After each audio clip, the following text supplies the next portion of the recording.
দেখতে দেখতে কিন্তু শীতকাল চলেই আসলো। আর এই শীতের মধ্যে সবথেকে মজাদার খাবার কি জানেন? শীতের সবজি। আর শীতের সবজি দিয়ে যদি মাছের পাতলা ঝোল করা হয় তাহলে তো বেশ ভালো লাগে।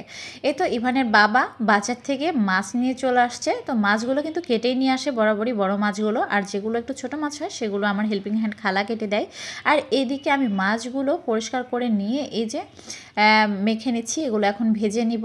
আসলে এই কাজগুলো আমার হেল্পিং হ্যান্ড খালা করে দেয়, কিন্তু উনি 4 দিন ধরে আসেন নাই, কারণ ওনার মেয়ে একটু অসুস্থ ছিল। তো এই জন্য এই এক্সট্রা কাজগুলো আমাকেই করতে হচ্ছে।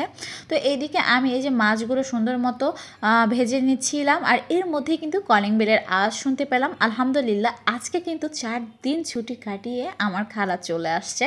তো এই জন্য একটু বেশি খুশি হয়ে গেলাম। তো এই তো খালা চলে আসছে, আর এদিকে আমি খালাকে বলে দিলাম যে কি কি কাটতে হবে।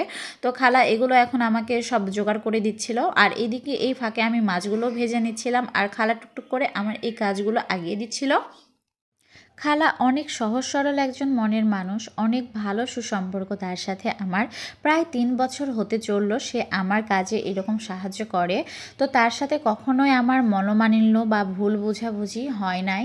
অনেক ভালো একটা সম্পর্ক আমাদের দুজনার মধ্যে। আমি তাকে খালা বলে ডাকি এবং সে আমাকে মেয়ের মতো ডাকে। তো যাই হোক, সব কিছু মিলিয়ে কিন্তু খালার সাথে আমার বন্ডিংটা বেশ ভালো। তার এইদিকে এই যে আমার মাছ ভাজাও কিন্তু প্রায় শেষের দিকে। তো মাছ ভাজা শেষের পর আমি এই মাছগুলো দিয়ে কিন্তু সবজি দিয়ে মাছের একটা পাতলা ঝোল করব আজকে।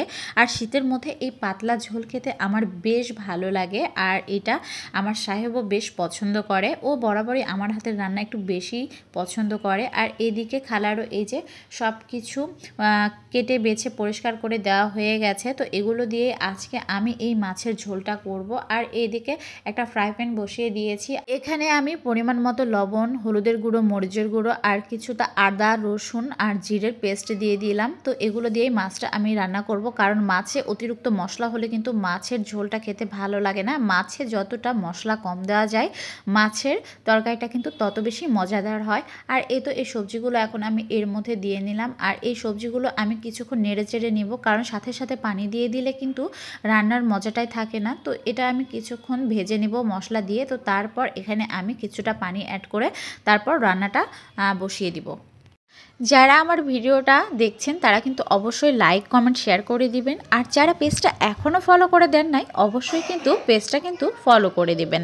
আর যারা ইউটিউব চ্যানেল থেকে আমার এই ভিডিওটা দেখছেন অবশ্যই কিন্তু ইউটিউব চ্যানেলটা সাবস্ক্রাইব করে দিবেন।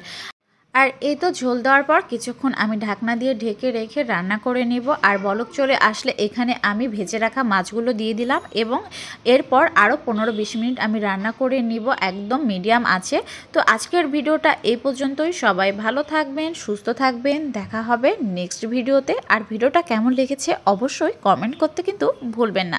দেখা হচ্ছে নেক্সট ভিডিওতে। সেই পর্যন্ত সবাই ভালো থাকবেন, সুস্থ থাকবেন, আর আমাদের জন্য দোয়া রাখবেন। আর আপনাদের জন্য অনেক অনেক ভালোবাসা এবং শুভকামনা রইল। আল্লাহ হাফেজ।